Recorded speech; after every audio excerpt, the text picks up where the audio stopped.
Hello lovely people, welcome back to my channel. I hope you are all well. It's time for another nervy person guide.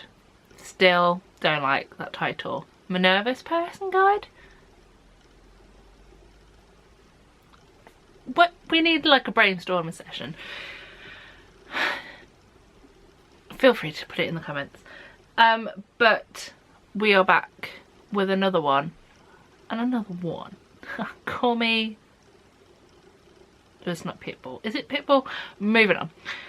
We are going to talk about my experience, my warnings, etc, etc for Kathy and Stella Solve a Murder.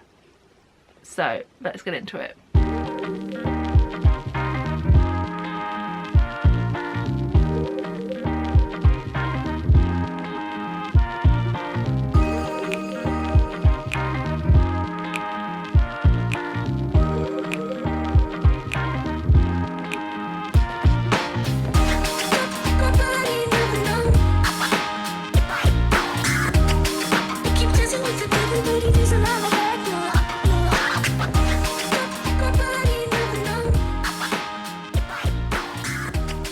Right then, so let's first discuss the theatre.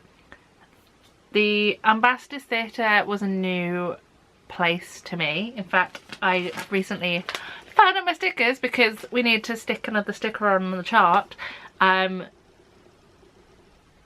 So I didn't know what to expect in regards to the theatre. I knew it was one of the closer knit theatres, shall we say. I sat in the stalls and I think I was in like row M of the stalls. Should we just check that, fact fans? So close. I was in L8, which is quite central to the stalls in row L, obviously. The chairs were comfortable. They didn't cause me any problems in relation to just having like hip room, should we say, because some seats in London and everywhere else in fact are not the comfiest sitting because I'm quite a wide person, but I had no problem sitting where I sat. The view was pretty good. There was no sightline problems apart from the person in front of me was quite tall and therefore I kind of had his head in view in front of the view that I have, but was that a me problem? I don't know, but we're talking about it. As I talked about it in my Kiss Me Kate video, we also need to talk about the toilet situation at the Ambassadors, or at least at the Ambassadors in the stalls area. I don't know if there is more further up, I would assume so, but the female toilet situation at the Ambassadors Theatre was quite close knit. Now I went just after entrance to the theatre and that meant that I had all my stuff with me. I was also solo, so I was going to have my stuff with me because of that reason. The stalls area toilets for females are halfway down the stairs to the stalls, and there is 2 cubicles, and if you don't like close contact with other people, then be aware that it is quite close knit. There are 2 cubicles, like I said, and to get around them was an interesting experience with bags. When I say bags, I don't mean like massive amounts. I had a handbag over me and a tote bag, so not a great deal of things, but enough things that it was quite entertaining. It's also accessed via 2 steps down from the steps past the door. That made no sense, but I knew what I meant. But it's not my closest and tightest toilet experience in London, but there are toilets I prefer in London theatres. Maybe one day we'll do that video. Who knows? But anyway, moving away from toilets, let's talk about any warnings, trigger warnings, caution warnings that I endured, found. We need words. So let's get into it, because I always try and remember to write notes on my phone. So here we go. So in Act 1 we had a noise, a lightning noise. Well, technically it's thunder noise, a storm noise if you will. It came relatively suddenly, but it's not too terrifying. Unless, like me, you can get anxious around storms. My main thing was the use of lighting in this show, and the way to remove people from the stage quickly is to essentially blind the audience. And where I was at, when there were flashing lights into the audience, this happened both in Act 1 and in Act 2.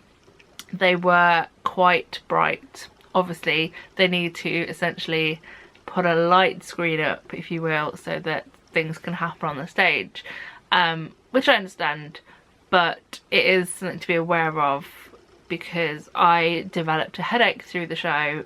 No fault of the show, just I was tired. And at one point I did have to look down whilst the light was going on, because it was just quite intense. So I thought I better warn you on that one. The other thing to be aware is that there is a type of crime that takes place. Obviously they are solving a murder, as the title says, and the murder is essentially depicted from behind a curtain. Not graphically depicted, but there is obviously some evidence or some visual of the murder taking place. It happens behind a curtain, you see nothing, there is no like blood or anything to go with that. I think if I remember correctly there was a scream, but that's it. No blood, gore, anything like that to go with said murder, but the murder is kind of depicted on the stage. There we are. So if you see the curtain and you go and watch and you're a bit anxious about that kind of thing, just be prepared. Act 2, the lighting brightness or bright lighting is used again on the audience a couple of times from memory.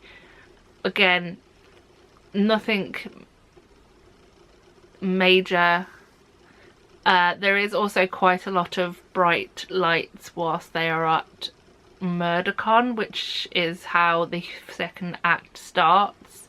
A lot of flashing lights to represent like photos being taken and of things of the same ilk.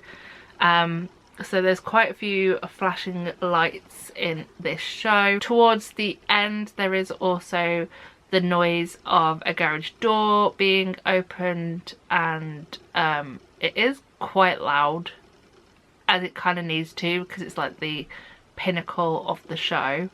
And briefly after that there are police sirens used, and I feel like they came with accompanying blue and red lights, she says.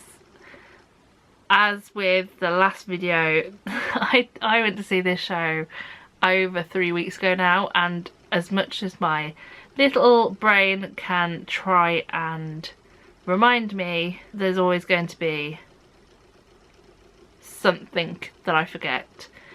In the show itself, or in the auditorium itself, I've just seen what I missed in regards to merchandise. Gutted.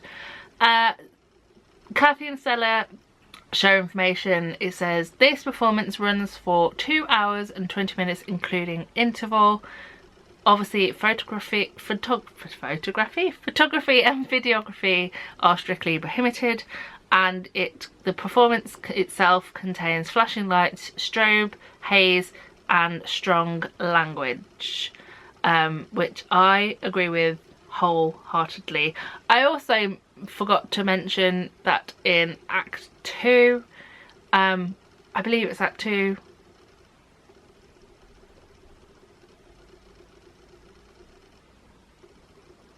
could have been Act 1, there is a scene that takes place in the morgue, or in at morgue of sorts, and during that scene, or in that scene area, is a table in the middle of the stage which has a dummy on the table, a la, you know, murder shows. You don't see anything more than a hand, and I think the feet are poking out, so there's nothing gruesome or gory about it in any way, which is something that I kind of am a little bit happy about, because as much as I really wanted to see this show, I was a bit anxious about how everything was going to go on, how everything was going to be portrayed. Obviously I knew it was a comedy, but I didn't know how into the murder and the bloods, guts and gore side it was going to be, because on top of everything else I'm a little bit squeamish. I've got nothing going for me really, but yeah, I feel like they are the major points just to be aware of. Like I said, they're not essentially trigger warnings, they're more content warnings, but I've tried to keep them vague in relation to some parts, just so that I don't spoil the fun. As always, my next video of this will be my thoughts and feelings on the show, so if you want to check out what I thought and what I felt, then stick around and make sure you come back for that video. But other than that, that is it. I'm going to leave you alone because it's been a long day and I need to put my feet up, but I will see you hopefully soon for another video. I love you all lots and I shall see you then. Bye.